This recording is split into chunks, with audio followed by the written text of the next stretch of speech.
Hey everybody, welcome back to Black Cat Forge. Time for another quick tip of the day. Before we jump into today's topic, as always, if you haven't, please hit like and subscribe. It just keeps me motivated to keep making this content for you. It also lets me know that you're liking what you're seeing. So, what is our topic of the day? As an instructor, a lot of times I get new students, especially they put a piece of steel in the forge and it starts turning different colors and they go, hey, how hot is this steel? And that's a very good, intelligent question coming from a new student. Because the color of your steel, the temperature of your steel, is very important to you as a blacksmith. So what we're going to talk about, I'm going to pull this little chart up here, is what I go by. I go by the color of the steel for an approximation of how hot it is. And if you look here at this chart, it ranges from about 1100 degrees Fahrenheit all the way up to about 2200 degrees Fahrenheit.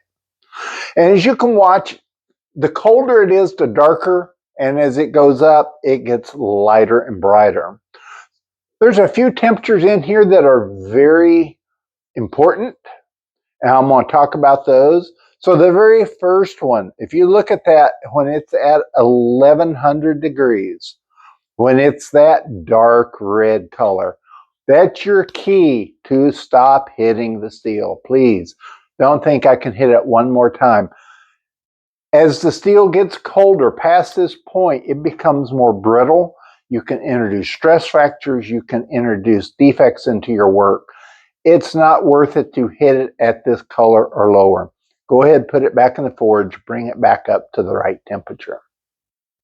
If you come up about 4 from the bottom, when it's there about the 1490, that is the right temperature you want to do for quenching your high carbon steel in oil. You don't want to do it hotter than that. You don't want to do it colder than that. One thing to think about if you're colorblind on that range of colors is to put just a small little packet of salt in your gas forge. When that salt melts, that's right about the same temperature. So when the salt melts, you know you're at the right temperature for quenching. And now let's go all the way up to the top when it's 2192. That is the perfect temperature for forge welding. Your steel is going to be that bright yellow, looks like lemony butter is the best way I can describe it. That's when you want to take your two pieces of steel, hammer them together, and forge it into one. We'll talk about forge welding in another episode, but I just wanted to mention that.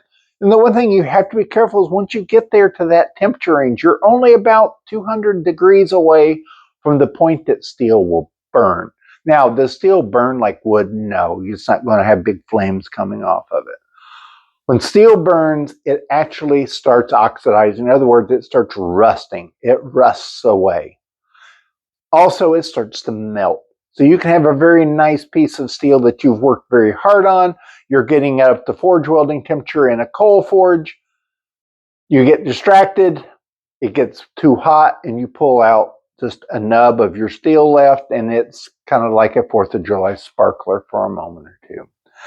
Not what you want. Gas forges, you can get up to forge welding temperatures, and you don't have to worry about burning your steel.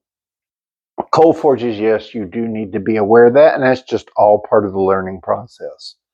So let's get rid of this chart for a second. Let's just talk about you come in, and there's a piece of black steel sitting on your anvil. Can it be hot? And the answer is yes, it can be hot. Best way to tell is don't just put the palm of your hand over the steel. The palm of your hand is not that sensitive. If you use the back of your hand, you can tell if it is hot or not. The other thing is so, okay, it's hot.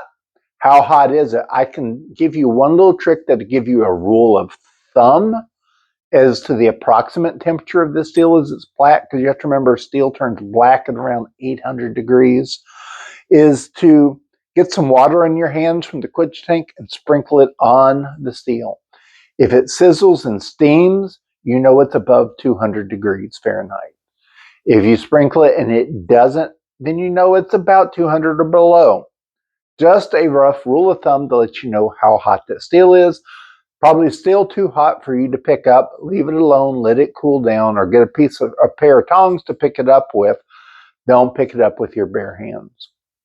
So anyway, I hope today's quick tip of the day you found interesting, educational, and useful for your blacksmithing. Again, if you did, just leave a like. I appreciate it.